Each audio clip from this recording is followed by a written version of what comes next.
Welcome to 10 minute school. আশা করি সবাই ভালো আছো। তো আজকে আমরা মাইক্রো অর্গানিজম বা অণুজীব চ্যাপ্টারের চতুর্থ লেকচার নিয়ে আলোচনা করব এবং এই লেকচারে আমরা মেইনলি ফোকাস করব হেপাটাইটিস বি ভাইরাস নিয়ে। তো আমি তোমাদের সাথে আছি Mohammad Tauhidul Islam Emon, MBBS third year, sir Salimullah medical college Dhaka. আর আমাকে সহযোগিতা করেছেন ফারিয়া তাহসিন সাব। সো হেপাটাইটিস বি ভাইরাস এটা হচ্ছে আমাদের ক্লিনিক্যাল ভাইরোলজি পার্ট এবং আমরা এর আগের 3টা লেকচারে বেসিক ভাইরোলজি পড়ায় আসছি। সো তোমরা কেউ যদি এই হেপাটাইটিস বি ভাইরাস সম্পর্কে খুব ভালোভাবে জানতে চাও তাহলে অবশ্যই তোমাদেরকে আগের 3টা লেকচার খুব ভালোভাবে দেখে আসতে হবে এবং সিরিয়ালি দেখে আসতে হবে, ফার্স্ট টু লাস্ট দেখে আসতে হবে। তাহলে বেসিক ভাইরোলজি যদি তুমি বুঝো তাহলে তোমাদের ক্লিনিক্যাল ভাইরোলজির যে পার্টটা আমি এখন পড়াবো সেটা তোমাদের বোঝার জন্য অনেক সুবিধা হবে। Clear? So hepatitis B virus actually hepatitis কথাটা মানে কোন জায়গা থেকে আসলো সেটা যদি আমরা জানি, আমাদের লিভার বা যকৃত সেইটার অ্যাডজেক্টিভ হচ্ছে তোমার হেপাটিক। ঠিক আছে, সেইখান থেকে আসছে যে আমাদের লিভার বা আমাদের যকৃতের প্রদাহের জন্য যে সমস্ত ভাইরাস দায়ী সেই সমস্ত মানে ভাইরাসগুলোকে বলা হয় হচ্ছে তোমার হেপাটাইটিস ভাইরাস। তো এই হেপাটাইটিস ভাইরাসগুলো টাইপ অনুসারে বিভিন্ন ভাগে ভাগ করা হয়েছে এবং এই যে দেখা যাইতেছে যে হেপাটাইটিস এ থেকে ই ভাইরাস পর্যন্ত আছে আমাদের, অর্থাৎ হেপাটাইটিস এ ভাইরাস, তারপরে hepatitis B, hepatitis C, hepatitis D, hepatitis E. এই সবগুলা ভাইরাসই কিন্তু আমাদের হেপাটাইটিস বা লিভারের প্রদাহ ঘটায়। এই হেপাটাইটিস নামক ভাইরাস ছাড়াও অন্যান্য অনেক টাইপের ভাইরাস আছে, যেমন ইপস্টেন বার ভাইরাস, এরকম টাইপের আরো ভাইরাস আছে যারা হেপাটাইটিস নামকরণ নাই কিন্তু তারা হেপাটাইটিস ঘটায় বা লিভারের প্রদাহ ঘটায়। ক্লিয়ার? সো এই চার্টটা মেডিকেল এডমিশনের জন্য খুব ইম্পর্টেন্ট একটা চার্ট এবং এই চার্টটার প্রত্যেকটা ইনফরমেশন তোমাদের মাথায় থাকতে হবে, এই জিনিসটা মাথায় রাখতেই হবে, মানে এছাড়া কোনো উপায় নাই। মানে এই হেপাটাইটিস বি ভাইরাস থেকে যখন তোমরা টপিক্সটা পড়তে আসবে তখন দেখবো যে বইয়ে পুরো এই চার্টটা দেওয়া আছে এবং এই চার্টটা তোমাদের মাথায় প্রত্যেকটা ইনফরমেশন মাথায় ঢুকায় নিতে হবে। ক্লিয়ার? সো দেখো, হেপাটাইটিস এ ভাইরাস যেটা আছে সেটার যে গোত্র, সেই গোত্র হচ্ছে অ্যান্টারো ভাইরাস। সেটার গোত্র হচ্ছে কি অ্যান্টারো ভাইরাস। আর হেপাটাইটিস বি ভাইরাসের গোত্র হচ্ছে তোমার হ্যাপা ডিএনএ ভাইরাস। আর হেপাটাইটিস সি ভাইরাস হচ্ছে ফ্লেভি ভাইরাস, হেপাটাইটিস ডি হচ্ছে ইনকমপ্লিট ভাইরাস, আর হেপাটাইটিস ই হচ্ছে কেলিসি ভাইরাস। ক্লিয়ার? তাদের আকারটাও তোমাদের মাথায় রাখতে হবে। আকার হেপাটাইটিস এ ভাইরাসের হচ্ছে 27 ন্যানোমিটার, হেপাটাইটিস বি ভাইরাসের হচ্ছে 42 ন্যানোমিটার, আর হেপাটাইটিস সি ভাইরাস হচ্ছে 30 to 38 nanometer, hepatitis D virus হচ্ছে 35 ন্যানোমিটার, আর হেপাটাইটিস ই হচ্ছে তোমার 27 ন্যানোমিটার। সব থেকে ইনফরমেশন তথ্য হচ্ছে এইটা যে কোনটা আরএনএ ভাইরাস এবং কোনটা ডিএনএ ভাইরাস। জাস্ট এই কথাটা মাথায় রাখবা যে অনলি হেপাটাইটিস বি ভাইরাস হচ্ছে তোমার DNA virus, only hepatitis B virus. এছাড়া হেপাটাইটিস গোত্রের আর যত ভাইরাস আছে সবাই হচ্ছে আরএনএ ভাইরাস। হেপাটাইটিস এ, তারপরে সি, ডি, ই যারা আছে সবাই হচ্ছে RNA virus. Only hepatitis B হচ্ছে তোমার ডিএনএ ভাইরাস। ঠিক আছে? তার সাথে সাথে হচ্ছে এই হেপাটাইটিস বি এবং হেপাটাইটিস সি খুব ক্লিনিক্যালি খুব ইম্পর্টেন্ট এবং তোমরা জানো যে 2020 মেডিসিন নোবেল প্রাইজ আসছে হচ্ছে হেপাটাইটিস সি ভাইরাস যারা আবিষ্কার করছিলেন তাদেরকে দেওয়া হয়েছে নোবেল প্রাইজটা 2020। ঠিক আছে? সো এই হেপাটাইটিস বি ভাইরাস থেকে হেপাটাইটিস সি ভাইরাস হচ্ছে তোমার বিপজ্জনক এবং হেপাটাইটিস সি ভাইরাস হলে তার ফ্যাটালিটি বা মৃত্যু হারটা খুব বেশি, সেই জন্য সেটাকে বলা হয় তুষের আগুন বা সবচেয়ে বিপজ্জনক। আর হেপাটাইটিস বি ভাইরাস হচ্ছে বেশি আক্রমণ করে মানুষকে, সেটার মৃত্যু হার হেপাটাইটিস সি থেকে কম হলেও সেটাতে মানুষের অধিক মৃত্যু ঘটে, কারণ হেপাটাইটিস বি অধিক সংখ্যক মানুষকে আক্রমণ করে হেপাটাইটিস সি থেকে। ক্লিয়ার? তো এই ইনফরমেশনগুলো মাথায় রাখা লাগবে। তার সাথে সাথে হচ্ছে এই সুপ্তিকালগুলা যে তারা ঢুকার পরে তারা হচ্ছে তোমার একজন মানুষের বডিতে ঢুকার পরে কত দিনের মধ্যে রোগটা ঘটায় বা রোগটা প্রকাশ করে সেই ইনফরমেশনগুলা। হেপাটাইটিস এ ভাইরাসের সুপ্তিকাল হচ্ছে তোমার 14 to 28 ডেজ, আর হেপাটাইটিস বি ভাইরাস হচ্ছে তোমার 45 to 180 days, hepatitis C virus হচ্ছে তোমার 40 to 180 ডেজ, আর হেপাটাইটিস ডি ভাইরাসের জন্য হচ্ছে তোমার 20 to 49 ডেজ, আর হেপাটাইটিস ই ভাইরাসের জন্য হচ্ছে তোমার 21 to 56 ডেজ। সো এই চারটা তোমার মাথায় রাখা লাগবে মেডিকেল এডমিশনের জন্য। তো এখন আমরা যাবো যে হেপাটাইটিস বি ভাইরাস সম্পর্কে আমরা হচ্ছে ডিটেলস জানবো। হেপাটাইটিস বি ভাইরাস এটা হচ্ছে আমাদের একটা হেপাটাইটিস বি ভাইরাস এবং এই হেপাটাইটিস বি ভাইরাসটা যদি তোমরা দেখো, এই হেপাটাইটিস বি ভাইরাস হচ্ছে তোমার এনভেলাপড ভাইরাস, অর্থাৎ এইটার ভিতরে হচ্ছে তোমার ডিএনএ, তার বাইরে হচ্ছে তোমার ক্যাপসিড এবং তার বাইরে হচ্ছে আরেকটা ফসফোলিপিড বাইলেয়ারের একটা মেমব্রেন আছে। ক্লিয়ার? ফসফোলিপিড বাইলেয়ারের কি আছে, একটা এক্সট্রা একটা মেমব্রেন আছে যেটাকে বলা হচ্ছে বহিস্থ আবরণ যুক্ত ভাইরাস।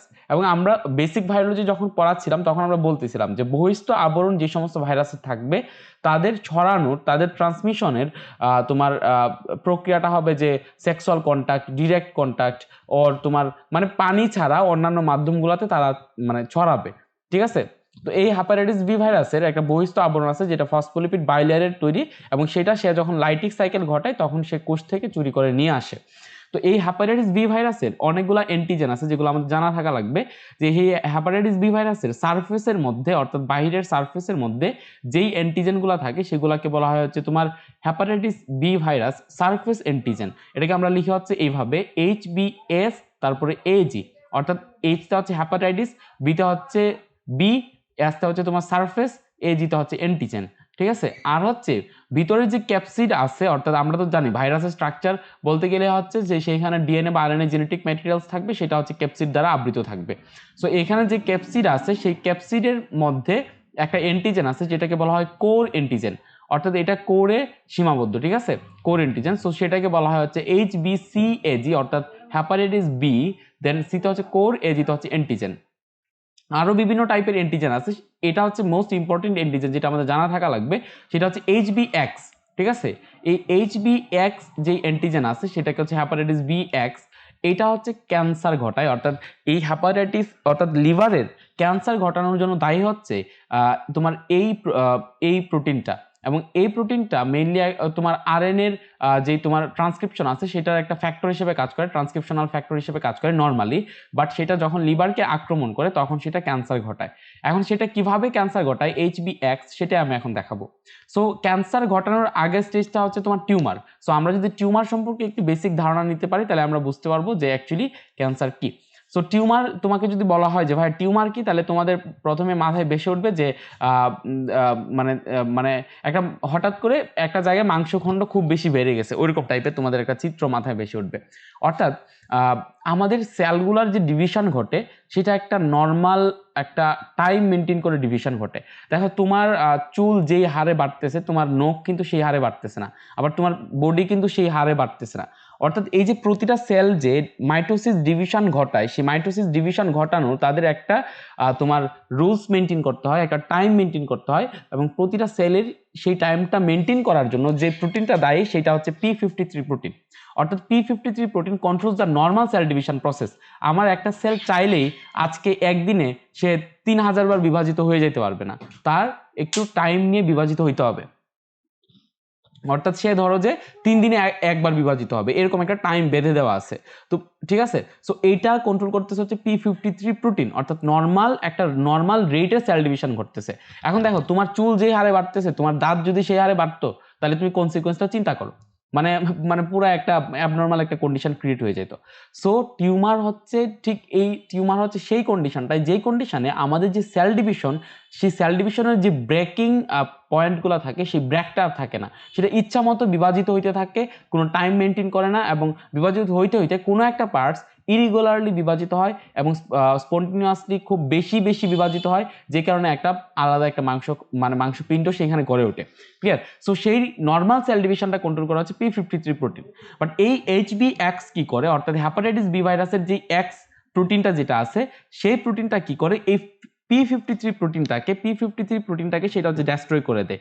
সো সেটা যখন P53 প্রোটিনকে ডেস্ট্রয় করে দেয়, তখন P53 প্রোটিনকে সেটা ডেস্ট্রয় করে দেওয়ার পরে সেটা যেটা করে সেটা হচ্ছে লিভারের সেল কি করে, কিছু জায়গার সেল তোমার অ্যাবনর্মালি তারা গ্রো করতে থাকে, এবং তারা হচ্ছে অ্যাবনর্মালি গ্রো করে তারা আশেপাশের সেলের যে রেটে, আশেপাশের সেলগুলো যেই রেটে ডিভিশন ঘটে তার থেকে তারা বেশি রেটে বা বেশি হারে ডিভিশন ঘটাইতে থাকে। আশেপাশের একটা সেল হয়তো বা 10 দিনে একবার বিভাজিত হইতো, তারা হচ্ছে প্রতি সেকেন্ডে একবার করে বিভাজিত হইতে থাকে, এবং ইরেগুলারলি এরকম বিভাজনের মাধ্যমে দেখা যায় যে এই জায়গায় তোমার প্রথমে হচ্ছে টিউমারের অবস্থা সৃষ্টি হয়, এবং টিউমারের পরবর্তী কন্ডিশনটা কি বলা হয়, ক্যান্সার।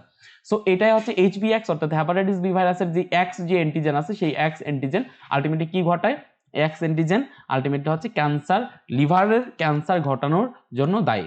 অর্থাৎ এই হেপাটাইটিস বি ভাইরাস কি করে আলটিমেটলি লিভারের ক্যান্সারও ঘটায়। তো এখন এই হেপাটাইটিস বি ভাইরাসের এখন এই হেপাটাইটিস বি ভাইরাসের আমরা রেপ্লিকেটিভ সাইকেল দেখবো এবং রেপ্লিকেটিভ সাইকেলের পরে এই হেপাটাইটিস বি ভাইরাস আক্রমণ করার পরে সেটা কি কি তোমার লক্ষণ দেখা দেয় সেগুলো আমরা লজিক্যালি পড়বো। সো হেপাটাইটিস বি ভাইরাসের রেপ্লিকেটিভ সাইকেল পড়ার জন্য আমাদেরকে ফার্স্ট একটা কথা মাথায় রাখা লাগবে যে এটা হচ্ছে তোমার রিভার্স ট্রান্সক্রিপশন ঘটে। হেপাটাইটিস বি ভাইরাস হচ্ছে তোমার রিভার্স ট্রান্সক্রিপশন ঘটে হুইচ ইজ লাইক এইচআইভিতে যে কাজটা ঘটে, অর্থাৎ সেখানে তোমার আরএনএ থেকে ডিএনএ প্রোডাকশন হয়। আরএনএ থেকে কি প্রোডাকশন হয়? ডিএনএ প্রোডাকশন হয়। তো প্রথমে আমরা একটু বেসিক স্ট্রাকচারটা জানি। বেসিক স্ট্রাকচার হচ্ছে হেপাটাইটিস বি ভাইরাস আগে বলছিলাম সেটা হচ্ছে একটা ডিএনএ ভাইরাস, কিন্তু এইটার যে ডিএনএ থাকে সেটা হচ্ছে একটা ডাবল স্ট্র্যান্ডেড ডিএনএ।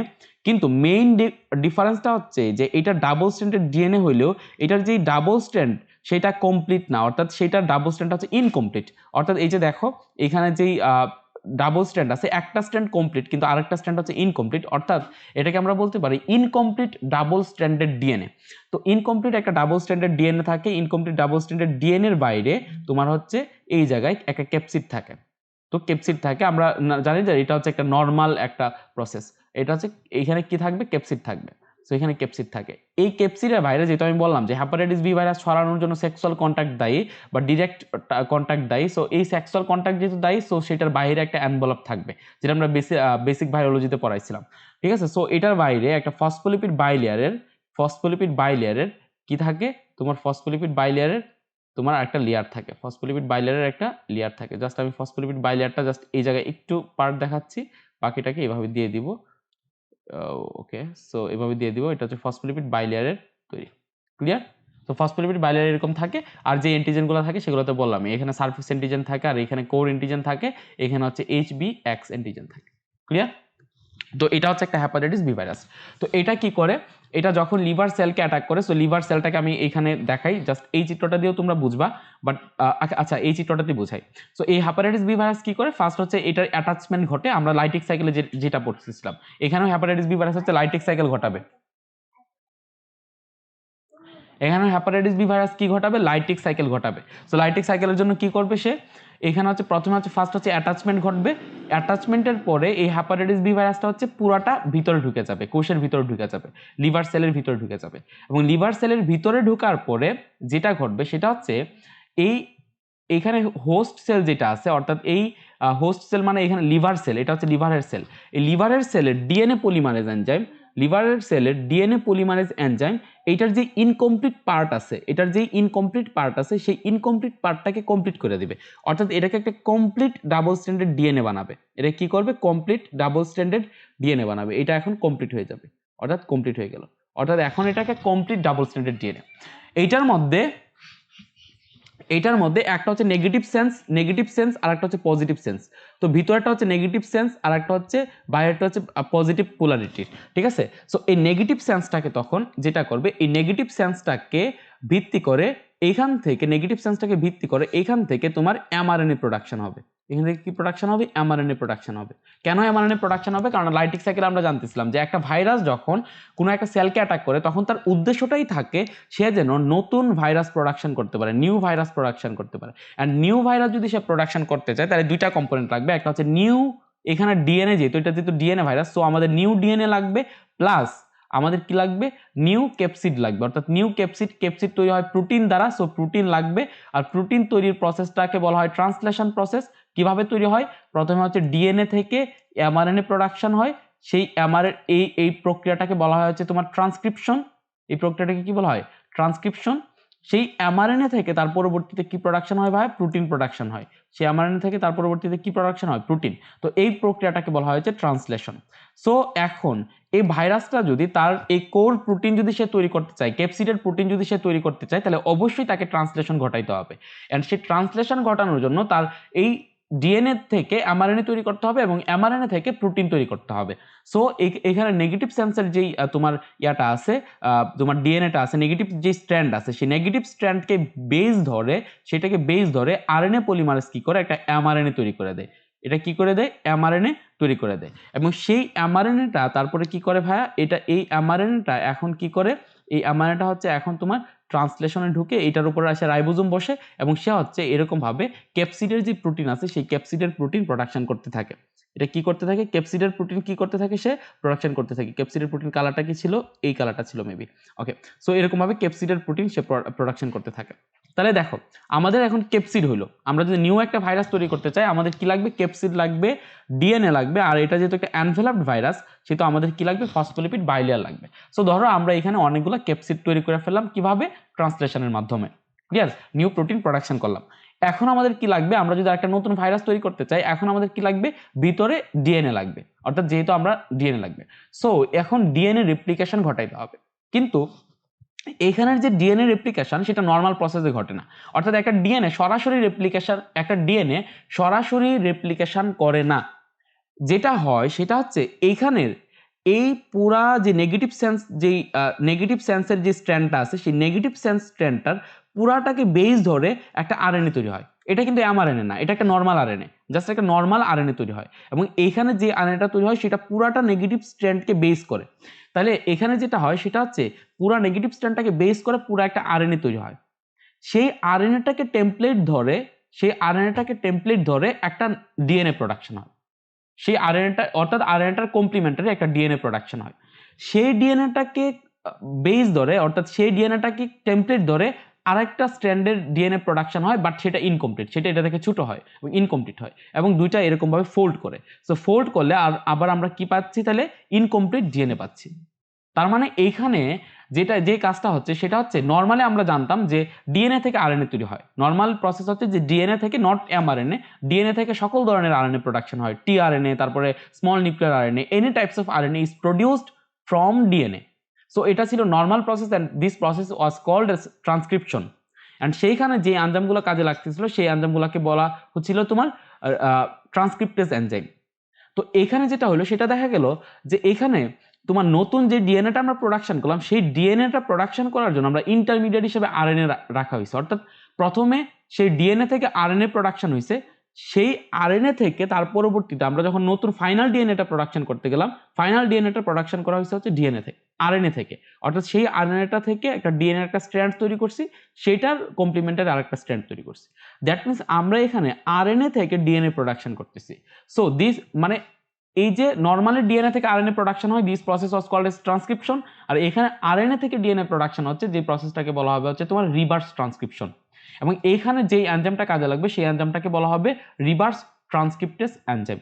এবং এইভাবে আমরা নিউ কমপ্লিমেন্টারি ইনকমপ্লিট অনেকগুলো ডিএনএ আমরা তৈরি করব। তাহলে আমরা অনেকগুলো ইনকমপ্লিট ডিএনএ প্রোডাকশন করলাম। ইনকমপ্লিট ডিএনএটাকে আমরা ধরো যে ডিএনএর কালারটা ছিল হচ্ছে তোমার রেড, সো আমরা রেড কালার দিয়ে এরকমভাবে ইনকমপ্লিট অনেকগুলো ডিএনএ আমরা দেখাই দিতে পারি, ইনকমপ্লিট ডিএনএ। সো এটা হচ্ছে ধরো ইনকমপ্লিট ডিএনএ এবং ধরো যে এই ডিএনএটাকে আমি এই ভাইরাসের ভিতর ঢুকায় ফেললাম, এটা হচ্ছে ইনকমপ্লিট ডিএনএ। ঠিক আছে, এটা হচ্ছে তোমার একটা ডিএনএ, এটা হচ্ছে ইনকমপ্লিট ডিএনএ, দেন এটা হচ্ছে ডিএনএ, এটা হচ্ছে ইনকমপ্লিট ডিএনএ, এটা হচ্ছে একটা স্ট্র্যান্ড, এটা হচ্ছে আরেকটা স্ট্র্যান্ড, এটা হচ্ছে আরেকটা স্ট্র্যান্ড, এটা হচ্ছে আরেকটা স্ট্র্যান্ড।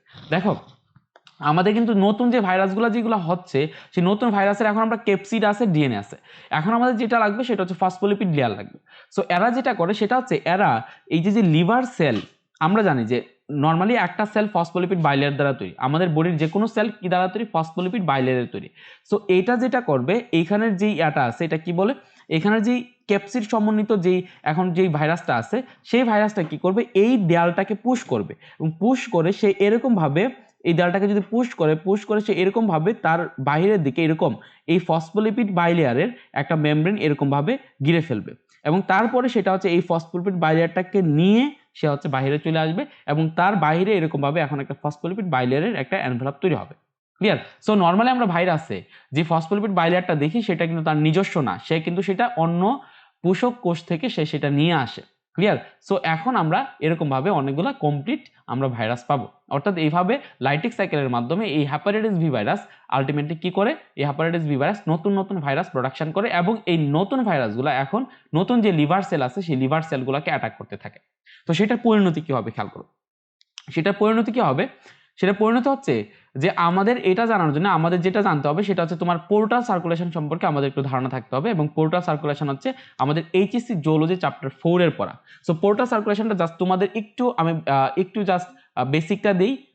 তো এখানে তো আর সার্কুলেশন একেবারে পুরো ডিটেলস আর পড়ানো পসিবল না, জাস্ট একটু বেসিক দিব এবং সেইখান থেকে এই হেপাটাইটিস বি ভাইরাসের আক্রমণের কারণে কি কি লক্ষণ দেখা যায় সেগুলো আমরা বের করতে পারবো। সো আমরা আচ্ছা, প্রথম লক্ষণটা বের করে আগে লিভারের কাপ্ফার সেল দিয়ে। তো তোমরা জানো যে যকৃতে লিভারের যে ম্যাক্রোফেজ সেলগুলা, সেই ম্যাক্রোফেজ সেলগুলাকে বলা হয় হচ্ছে তোমার কাপ্ফার সেল। আমি জানি না আসলে কাপ্ফার এটাই কাপ্ফার সেল, ঠিক আছে, কাপ্ফার সেল।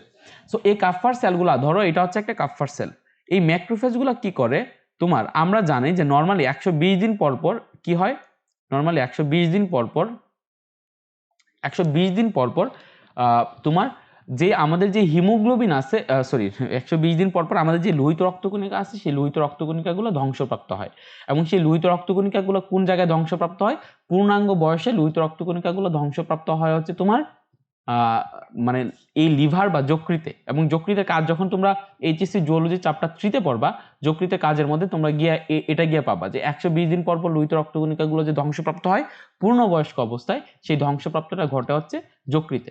কি করে? তার এখানে যে ম্যাক্রোফেজ কোষ আছে, অর্থাৎ যকৃতের যে ম্যাক্রোফেজ কোষ আছে, সেটা হচ্ছে লোহিত রক্তকণিকাটাকে ভাঙে। কিভাবে খেয়াল করো সেটা জানার আগে লোহিত রক্তকণিকার যে স্ট্রাকচার আছে, সেই লোহিত রক্তকণিকার স্ট্রাকচার সম্পর্কে একটু ধারণা নিতে হবে। লোহিত রক্তকণিকার ভিতরে যে হিমোগ্লোবিন আছে, সেটা স্ট্রাকচার সম্পর্কে একটু ধারণা নিতে হবে। লোহিত রক্তকণিকার ভিতরে এরকম ভাবে 4টা গ্লোবিন চেইন থাকে। সো এই 4টা গ্লোবিন চেইন যেগুলো থাকে, সেই 4টা গ্লোবিন চেইন, সেগুলোর উপরে তোমার অ্যাকচুয়ালি একটা করে বিলিভার্ডিন থাকে, এবং সেগুলো হচ্ছে তোমার সবুজ কালারের। সো এরকম ভাবে প্রতিটা গ্লোবিন চেইনের উপর এরকম ভাবে সবুজ কালারের এরকম বিলিভার্ডিন থাকে।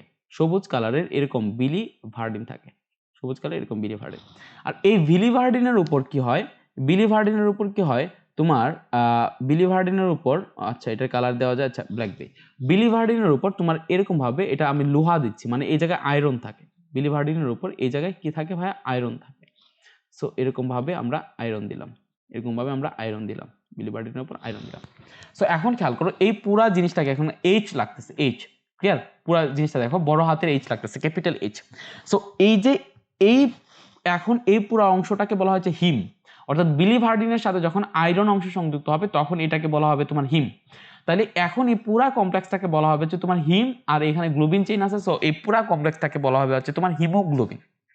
সো এই ম্যাক্রোফেজ কি করে, প্রথমে লোহিত রক্তকণিকা তো লাল, সেই লোহিত রক্তকণিকাটাকে সে হচ্ছে তোমার অ্যাঙ্গালফ করে, বা লোহিত রক্তকণিকাটাকে সে হচ্ছে তোমার খেয়ে ফেলে। সো লোহিত রক্তকণিকাটাকে খেয়ে ফেলার পরে এটার ভিতরে যখন লোহিত রক্তকণিকাটা যায়, তখন লোহিত রক্তকণিকার ভিতরে যে হিমোগ্লোবিন আছে সেটা বের হয়ে আসে।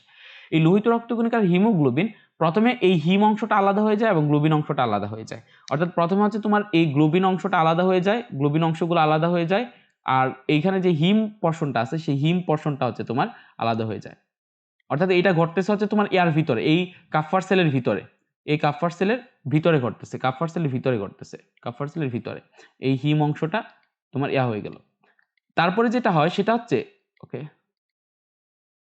এটা হচ্ছে তোমার হিম। তাহলে এখানে হিম আর গ্লোবিন কি হয়ে গেল? আলাদা হয়ে গেল। তারপরে যেটা হয় সেটা হচ্ছে এখান থেকে আয়রন অংশটা সরে যায়,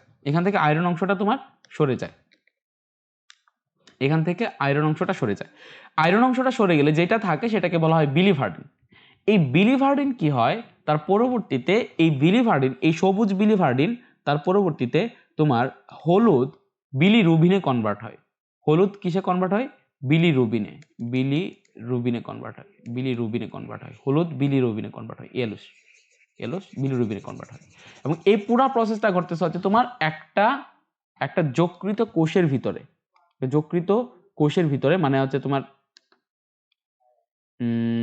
ওকে, সো এটা কি কালার দেওয়া যায়? ওকে, ব্ল্যাক কালার। সো এটা হচ্ছে ধরো একটা লিভার সেলগুলো এরকম সরবুজ আকৃতির থাকে। সো এই সরবুজ আকৃতির ইয়াতে এরকম ব্যয় করতেছে। দ্যাট মিনস এখানে যে কাজটা হইতেছে সেটা হচ্ছে যে এই লিভার সেলের ভিতরে যখন লোহিত রক্তকণিকাগুলো ধ্বংস হইতেছে, তখন সেখানে বিলিরুবিন প্রোডাকশন হচ্ছে। এটা হচ্ছে মেইন কথা, যে সেখানে কি প্রোডাকশন হচ্ছে? বিলিরুবিন। এবং বিলিরুবিনের কালারটা হচ্ছে তোমার ইয়েলোইশ বা হচ্ছে তোমার হলুদ কালারের বিলিরুবিন প্রোডাকশন আছে।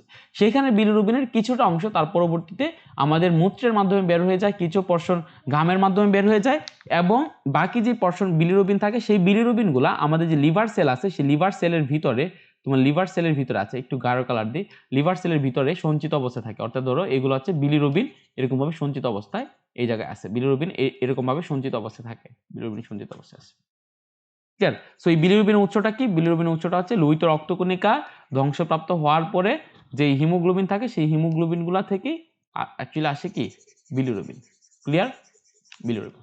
এখন যেটা হইলো, এখন এটার ভিতরে হেপাটাইটিস বি ভাইরাস ঢুকলো।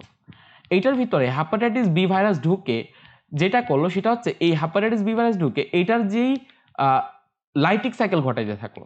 তো হেপাটাইটিস বি ভাইরাস যখন লাইটিক সাইকেল ঘটাইতে থাকলো তখন এই যে সেল মেমব্রেন, অর্থাৎ আগের স্লাইডে দেখাইলাম, এটা যে সেল মেমব্রেন, সেই সেল মেমব্রেন কি হইতে থাকলো, তখন ক্ষতিগ্রস্ত হইতে থাকলো। এবং এই সেল মেমব্রেন যখন ক্ষতিগ্রস্ত হইলো, সেল মেমব্রেন যখন ক্ষতিগ্রস্ত হইলো তখন হচ্ছে, ওকে এটা পুরাটাই চলে গেল, আচ্ছা এই পুরাটাকে সরাই দিই। সেল মেমব্রেন ক্ষতিগ্রস্ত হইলে এটা হচ্ছে তোমার বিদীর্ণ অবস্থায় থাকবে। সো বিদীর্ণ অবস্থাটা দেখাই যে এটার সেল মেমব্রেনটা বিদীর্ণ হয়ে গেল।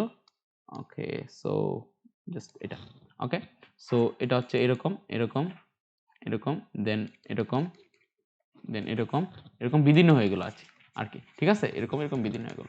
এবং এটা যখন বিদীর্ণ হয়ে গেল তখন যেটা হইলো সেটা হচ্ছে এইটার ভিতরে যে বিলিরুবিনগুলা জমা ছিল সেই বিলিরুবিনগুলা এখন কি করলো, সেই বিলিরুবিনগুলা এখন হচ্ছে এই সেলগুলা থেকে বা এই কোষগুলা থেকে বের হয়ে আসতে থাকলো। কারণ এখন এই সেল মেমব্রেনটা কি হয়ে গেল, সেল মেমব্রেনটা এখন তোমার ছিদ্র হয়ে গেছে। সো এই ছিদ্রগুলা দিয়ে এখানে যে ভিতরে যে বিলিরুবিন ছিল সেই বিলিরুবিনগুলা বের হয়ে যেতে থাকলো। এবং এই যে বিলিরুবিনগুলা বের হয়ে আলটিমেটলি দেখো এই লিভার থেকে আমাদের হেপাটিক ভেইন গেছে, অর্থাৎ এই লিভার থেকে, লিভার সেল থেকে এই যে ভেইনগুলা সৃষ্টি হয়েছে সেই ভেইনগুলাতে, অর্থাৎ আমাদের মেইন রক্তনালীতে এই বিলিরুবিনগুলো এখন প্রবেশ করে। অর্থাৎ আমাদের রক্তে এখন বিলিরুবিনের পরিমাণ হচ্ছে বেড়ে যাবে। রক্তে কিসের পরিমাণ বেড়ে যাবে? বিলিরুবিনের পরিমাণ বেড়ে যাবে।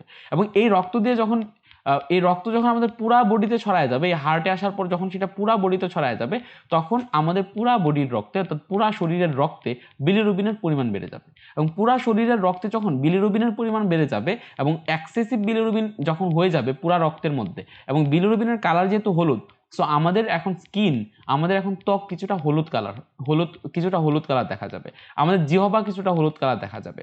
সব থেকে মোস্ট ইম্পর্টেন্ট যেটা, সেটা হচ্ছে আমাদের চোখের যে তোমার স্ক্লেরার যে কালার, সেই স্ক্লেরার কালার হলুদ হয়ে যাবে। অর্থাৎ চোখের স্ক্লেরাটা কিন্তু সাদা থাকে, তাই না? সো এই সাদা পার্টটাতে যখন এই রক্তনালীর মধ্য দিয়ে যে বিলিরুবিনগুলো আছে সেই বিলিরুবিনগুলো যখন যাবে, তখন এই বিলিরুবিনগুলো যাওয়ার পর সেটা আলটিমেটলি কি হবে, এই বিলিরুবিনগুলো যখন যাবে তখন হচ্ছে যাওয়ার পর সেখানে এটাও হচ্ছে তোমার হলুদ হয়ে যাবে। এবং এই যে এক্সেসিভ বিলিরুবিন প্রোডাকশন হওয়াটা, এক্সেসিভ বিলিরুবিন ব্লাডের মধ্যে এক্সেসিভ বিলিরুবিন থাকাটা, এই কন্ডিশনটাকে বলা হয় হচ্ছে ভাইয়া জন্ডিস। এই কন্ডিশনটাকে কি বলা হয়? জন্ডিস। সো আমরা বলতে পারি হেপাটাইটিস বি ভাইরাস যখন আমাদেরকে অ্যাটাক করবে, তখন হেপাটাইটিস বি ভাইরাস অ্যাটাক করার পরে ফার্স্ট যেই পোরশনটা দেখা দিবে, ফার্স্ট যে লক্ষণটা দেখা দিবে সেটা হচ্ছে জন্ডিস। বা এটাকে আমরাও বলতে পারি রক্তে বিলিরুবিনের পরিমাণ বেড়ে যাবে, আমাদের স্কিন কালার হলুদ হবে, আমাদের চোখের কালার হলুদ হবে, আমাদের মূত্রের কালার হলুদ হবে, কারণ মূত্রের মাধ্যমে এখন এক্সেসিভ বিলিরুবিন হচ্ছে তোমার রিলিজ হবে। সো আমাদের মূত্রের কালারও কি বর্ণের হবে? হলুদ হবে। এবং এই পুরা কন্ডিশনটাকে, এক্সেসিভ বিলিরুবিন যখন প্রোডাকশন হবে বডিতে, তখন এই পুরা কন্ডিশনটাকে, মানে এক্সেসিভ বিলিরুবিন যখন রক্তে থাকবে, পুরা কন্ডিশনটাকে একসাথে বলা হয়েছে তোমার জন্ডিস। সো মেইন কথা হচ্ছে সেখানে জন্ডিস ঘটবে। তার সাথে সাথে আর কি ঘটবে দেখো, এটা হচ্ছে একটা পোর্টাল সার্কুলেশন। মানে কি, যে এই যে যখন আমরা খাদ্যগুলো খাচ্ছি, সেই খাদ্যগুলো যে শোষিত হচ্ছে, সেই খাদ্যগুলো কি হচ্ছে, শোষিত যে হচ্ছে, সেই শোষিত হওয়ার পরে এইগুলা তোমার একটা ভেইনের মাধ্যমে বা শিরার মাধ্যমে, সেটাকে বলা হয়েছে তোমার হেপাটিক পোর্টাল ভেইন। এই হেপাটিক পোর্টাল ভেইনের মাধ্যমে এই পুরা রক্তটা, এই শোষিত হওয়ার পর যে রক্তটা আছে, সেই রক্তটা সরাসরি আমাদের হার্টে যায় না। সেই রক্তটা আমাদের হার্টে যাওয়ার আগে একটা চেক পয়েন্টে যায়, সেটা হচ্ছে আমাদের লিভার। এবং এই চেক পয়েন্ট মানে হচ্ছে port, that's why this circulation is called portal circulation. অর্থাৎ সেইখানে সার্কুলেশনটা এইখান থেকে সরাসরি কোনো আমাদের হৃৎপিণ্ডে প্রবেশ করে নাই। শিরাটা হৃৎপিণ্ডে প্রবেশ করার আগে ইন্টারমিডিয়েট একটা অর্গানে প্রবেশ করছে, that's why that is called portal circulation. And এটা কেন দরকার? কারণ হচ্ছে আমাদের যে রক্ত, সেই রক্তে একটা নর্মাল লেভেলের তোমার গ্লুকোজ লেভেল রাখা দরকার, নর্মাল একটা মানে কনস্ট্যান্ট রেঞ্জের গ্লুকোজ লেভেল রাখা দরকার, অ্যামাইনো অ্যাসিডের লেভেল রাখা দরকার। কিন্তু যখন তুমি বেশি খাইতেছো, এখানে অ্যাবনর্মাল, এখানে বাড়তি গ্লুকোজ আসতেছে, বাড়তি অ্যামাইনো অ্যাসিড আসতেছে, তো আমাদের লিভার কি করে, সেটাকে কন্ট্রোল করে। অ্যান্ড যখন সেখানে কম থাকে, যখন কম খাবা, তখনও লিভার সেটাকে কন্ট্রোল করে আমাদের এই যে নর্মাল যে রক্ত আছে, সেই রক্তে সে একটা কনস্ট্যান্ট লেভেলের গ্লুকোজ, অ্যামাইনো অ্যাসিড সেগুলার রাখার ট্রাই করে। কিভাবে? যদি এখান থেকে এক্সট্রা অ্যামাউন্টের গ্লুকোজ এবং অ্যামাইনো অ্যাসিড আসে, তখন কি করে, লিভার সেই গ্লুকোজ থেকে গ্লাইকোজেন প্রোডাকশন করে রাখে, এবং গ্লাইকোজেনগুলো সেই লিভার সেলগুলোর মধ্যে তোমার সঞ্চিত অবস্থায় থাকে, এবং লিভার সেলগুলোর মধ্যে সঞ্চিত অবস্থায় থাকে। এবং বাড়তি গ্লুকোজটা গ্লাইকোজেন হিসেবে সঞ্চিত অবস্থা থাকে, বাকিটা যেটা আছে নর্মাল রেঞ্জ রাখার জন্য যতটা দরকার ততটা কি করে নর্মাল সার্কুলেশনে সেটা প্রবেশ করে ফেলে। ঠিক আছে, সো এখন ধরো কোনো কারণে তুমি হচ্ছে সেখানে কম কম খাচ্ছ, সো কম খাইলে এখানে গ্লুকোজের লেভেল কম আসবে, তখন যেটা হবে এখান থেকে গ্লাইকোজেন ভেঙে গিয়ে সেখানে কি করবে, গ্লাইকোজেন ভেঙে গিয়ে আলটিমেটলি এখানে হচ্ছে তোমার এখানে একটা গ্লাইকোজেন ভেঙে গিয়ে গ্লুকোজে রূপান্তরিত হবে এবং সেই গ্লুকোজটা তখন নর্মাল সার্কুলেশনে প্রবেশ করবে যাতে তোমার ব্লাডে কোনোভাবে এখানে যে গ্লুকোজ কম আসলো সেইটার ইফেক্ট না পড়ে। ঠিক আছে, so that's why liver is called a check point, অর্থাৎ সেটা চেক করতেছে যে আচ্ছা ঠিক আছে আমার গ্লুকোজ লেভেল ঠিক আছে কিনা, গ্লুকোজ লেভেল কতটুকু বাড়াইতে হবে কতটুকু কমাইতে হবে, এই কাজগুলো সে করতেছে। এখন প্রবলেম ইজ দ্যাট যখন সেখানে তোমার হেপাটাইটিস বি ভাইরাস সেটাকে অ্যাটাক করলো, হেপাটাইটিস বি ভাইরাস অ্যাটাক করে কি করলো, এখানে তোমার এই পুরো লিভার সেলটাকে ডেস্ট্রয় করে দিল, অর্থাৎ লিভার সেলটার এখন এরকম অবস্থায় নাই, এই লিভার সেল মেমব্রেনটা ডেস্ট্রয় হয়ে গেল, লিভার সেলের যে ভিতরে যে গ্লুকোজকে যে গ্লাইকোজেনে কনভার্ট করার যে প্রসেস বা গ্লাইকোজেনে কনভার্ট করার যে তোমার মানে মেশিনারি সবগুলাকে সে আস্তে আস্তে ডেস্ট্রয় করতে থাকলো, অ্যান্ড এই সেলটা আলটিমেটলি ডেস্ট্রয় হয়ে গেলো। তার মানে এই সেলটা এখন আগের মতো সে গ্লুকোজ অ্যামাইনো অ্যাসিডকে হ্যান্ডেল করতে পারতেছে না, অর্থাৎ এখানে গ্লুকোজ অ্যামাইনো অ্যাসিড আসতেছে এগুলো ঠিকমতো অ্যাবজর্ব হইতেছে না, এবং ঠিকমতো অ্যাবজর্ব হইলেও সেগুলো গিয়ে গ্লাইকোজেনে কনভার্ট হইতেছে না, অ্যান্ড আলটিমেটলি মানে এই লিভারটা কাজ করতে পারতেছে না। ঠিক আছে, যেহেতু লিভার সেল এখন ডেস্ট্রয় হইতেছে, সো তার মানে যেটা ঘটবে সেটা হচ্ছে এখান দিয়ে তোমার যেই গ্লুকোজ বা অ্যামাইনো অ্যাসিড এখানে ক্ষুদ্রান্তে থাকতেছে, সেই গ্লুকোজ বা অ্যামাইনো অ্যাসিড ঠিকমতো তোমার সামনের দিকে যাচ্ছে না, সো সেগুলো যেহেতু ঠিকমতো সামনের দিকে যাচ্ছে না, সেগুলো যেহেতু ঠিকমতো প্রসেস হইতে পারতেছে না এখানে, সো ঠিকমতো প্রসেস না হওয়ার কারণে যেটা হবে সেটা হচ্ছে যে এইখানে গ্লুকোজ এবং অ্যামাইনো অ্যাসিড বেশি বেশি জমা থাকবে, অ্যান্ড এইখানে গ্লুকোজ অ্যান্ড অ্যামাইনো অ্যাসিড যখন জমা থাকবে, সেই গ্লুকোজ এবং অ্যামাইনো অ্যাসিড জমা থাকলে আমাদের এই ক্ষুদ্রান্ত সেন্স করবে, এই ক্ষুদ্রান্তের আশেপাশে যে নার্ভ আছে বা স্নায়ু আছে বা নিউরন আছে সেগুলো সেন্স করবে যে এখানে খাদ্য আছে, সো তোমার ক্ষুধামন্দার সৃষ্টি হবে, অর্থাৎ তুমি খাইতে চাবে না, মানে খাবারে অরুচি সৃষ্টি হবে। ঠিক আছে, কারণ তোমার এখানে গ্লুকোজ অ্যামাইনো অ্যাসিড আছে, সো তোমার এই ক্ষুদ্রান্ত তোমার ব্রেইনকে সেন্ট্রাল নার্ভাস সিস্টেমকে সেন্স দিবে যে এখানে গ্লুকোজ অ্যামাইনো অ্যাসিড আছে, তো এখন খাবার নেওয়ার দরকার নেই, সো খাবারে অরুচি সৃষ্টি হবে। তারপরেও যদি তুমি সেখানে খাবার খাও তখন দেখা যাবে যে সেখানে তোমার বমি বমি ভাবের সৃষ্টি হইতেছে, বমি বমি ভাবের সৃষ্টি হবে। তার সাথে সাথে যেটা ঘটবে সেটা হচ্ছে এখান দিয়ে যখন নর্মালি যেটা হইতো সেটা হচ্ছে এইটার ভিতর দিয়ে এই ধরো এটা হচ্ছে হ্যাপাটিক পোর্টাল ভেইন, সেই হ্যাপাটিক পোর্টাল ভেইন দিয়ে হচ্ছে রক্তটা যাইতো, এবং রক্তটা হচ্ছে এই কোষের মধ্যে বিভিন্ন প্রসেসড হয়ে দেন হচ্ছে এই রক্তটা এদিক দিয়ে বের হয়ে যেত, অর্থাৎ এদিক দিয়ে বের হয়ে নর্মালি সেটা হচ্ছে আমাদের হার্টে প্রবেশ করতো। বাট এখন যেটা হইলো, এখন হলো যে এখানে যখন রক্তটা ভিতরে ঢুকলো, রক্ত ভিতরে ঢুকার পরে এখানে সেল মেমব্রেনটা যেহেতু এখন বিদীর্ণ হয়ে গেছে, সো রক্তের প্লাজমা যেটা আছে সেই প্লাজমাটা এখান দিয়ে লিক হইতে থাকবে, সো প্লাজমাটা যখন লিক হইতে থাকবে এখান দিয়ে লিভার দিয়ে দেখা যাবে যে এখান দিয়ে যে প্লাজমাটা এটার ভিতরে ঢুকতেছে সেই প্লাজমার কিছুটা পোরশন আলটিমেটলি লিভার থেকে বের হয়ে পড়তেছে, এবং লিভার থেকে যদি বের হয়ে পড়ে সেগুলো কোন জায়গায় জমা হবে, লিভারের পজিশন দেখো, লিভারের পজিশন হচ্ছে ভাইয়া তোমার পেটে, সো আলটিমেটলি পেটে তখন এই পানিটা প্লাজমাটা জমা হইতে থাকবে, পেটে এই পানিটা কি হইতে থাকবে, জমা হইতে থাকবে। অর্থাৎ এইখানে খেয়াল করো, ধরো এটা হচ্ছে একজন পার্সন, এটা হচ্ছে একজন পার্সন, এবং এইটা যদি পার্সন হয় এইটা হচ্ছে ধরো যে ওকে, সো এটা যদি পার্সন, সো এখন খেয়াল করো এখানে হচ্ছে তোমার ডায়াফ্রাম, ক্লিয়ার, এখানে হচ্ছে তোমার ডায়াফ্রাম, ক্লিয়ার, এখানে হচ্ছে তোমার ডায়াফ্রাম, এটা হচ্ছে ডায়াফ্রাম বা মধ্যচ্ছদা, এই ডায়াফ্রামের নিচে হচ্ছে এই জায়গায় লিভার, সো এই জায়গায় যেহেতু লিভার, সো এখান দিয়ে যে পানিটা বের হবে বা প্লাজমাটা বের হবে সেটা হচ্ছে এখানে পেটের মধ্যে জমা হয়ে থাকবে। সো আমরা ইনিশিয়ালি দেখবো যে পেটের মধ্যে পানি জমা হইতেছে, তার সাথে সাথে এটার পজিশন যেহেতু পেটে, সো এই জায়গায় পেটের মধ্যে হচ্ছে তোমার ব্যথার সৃষ্টি হবে, কারণ এখানে লিভার সেলগুলো এখন ডেস্ট্রয় হইতেছে, সো এই জায়গায় তোমার পেটের মধ্যে ব্যথার সৃষ্টি হবে। তার সাথে সাথে যেটা হবে সেটা হচ্ছে পানি যখন এই পেটের মধ্যে বেশি জমা হবে তখন গ্রেভিটির কারণে সেই পানিটা নিচের দিকে পুল হবে, এবং নিচের দিকে পুল হওয়ার কারণে গ্রেভিটির কারণে পানিটা যখন নিচের দিকে পুল হইতে থাকবে তখন হচ্ছে আলটিমেটলি তোমার এই গ্রেভিটির কারণে পুল হইতে থাকলে এই পানিটা গিয়ে পায়ের দিকে জমা হবে, কারণ পা হচ্ছে সবার নিচে অবস্থিত, সো আমরা বলতে পারি যে সেটার তার পরবর্তী যে কন্ডিশনটা সেই কন্ডিশনটা হচ্ছে পায়ের মধ্যে পানি জমা হবে। সো ইনিশিয়ালি পেটের মধ্যে পানি জমা হবে, তারপর হচ্ছে পায়ের মধ্যে পানি জমা হবে। ঠিক আছে, সো এগুলাই ছিল হচ্ছে তোমার লিভারের মানে হেপাটাইটিস বি ভাইরাস যখন আক্রান্ত করবে তখন সেই লক্ষণগুলা, এবং সেই লক্ষণগুলা এখন তোমার মানে কি বলবো যে এখন তোমার মুখস্থ করতে হবে না, তুমি আলটিমেটলি সেগুলা মনে রাখতে পারবা। সেই জন্য আমি বলতেছিলাম যে তোমাদেরকে অবশ্যই সেটার জন্য বেসিক ভাইরোলজি সম্পর্কে ভালো ধারণা থাকতে হবে, এবং হিউম্যান বডিটা তোমাকে রিলেট করে পড়তে হবে, এবং রিলেট করে যদি না পড়ো তাহলে তুমি বুঝতে পারবে না। সো এই যে হেপাটাইটিস বি ভাইরাস কর্তৃক আক্রান্ত লক্ষণ সময় এখন দেখলেই তোমার কাছে ক্লিয়ার রাখবে যে বিলিরুবিনের পরিমাণ বেড়ে যায়, কেন বেড়ে যায় সেটা তোমরা জানো, ক্ষুধামন্দা দেখা দেয়, সেটা কেন ক্ষুধামন্দা দেখা যায় সেটা জানো। তারপরে হচ্ছে পেটে প্লাজমা জমে, ফলে পেটে ব্যথার সৃষ্টি হয়। তারপরে বমি ভাব কিংবা বমি হয়, পায়ে পানি জমে, পেট ফুলে যায়, চোখ হলুদ হয়ে যায়। সো এই সবগুলা কারণ এখন তোমরা জানো। ক্লিয়ার? সো আজকের লেকচারটা এই পর্যন্তই, হেপাটাইটিস বি ভাইরাস। আমরা সামনের লেকচারগুলোতে বাকি যে ভাইরাসগুলো আছে, যেরকম ডেঙ্গু ভাইরাস, তারপর হচ্ছে তোমার করোনা ভাইরাস, সেগুলো নিয়ে, বা টোবাকো মোজাইক ভাইরাস, তারপর হচ্ছে ইবোলা ভাইরাস, সেগুলো নিয়ে এরকম ভাবে ডিটেলস আলোচনা করার ট্রাই করব। ওকে, থ্যাংকস ফর ওয়াচিং, বাই। তোমাদের যদি কোনো কোয়েশ্চেন থাকে তাহলে অবশ্যই সেটা কমেন্ট বক্সে করে রাখবো, আমি সেটা আনসার দেওয়ার ট্রাই করবো।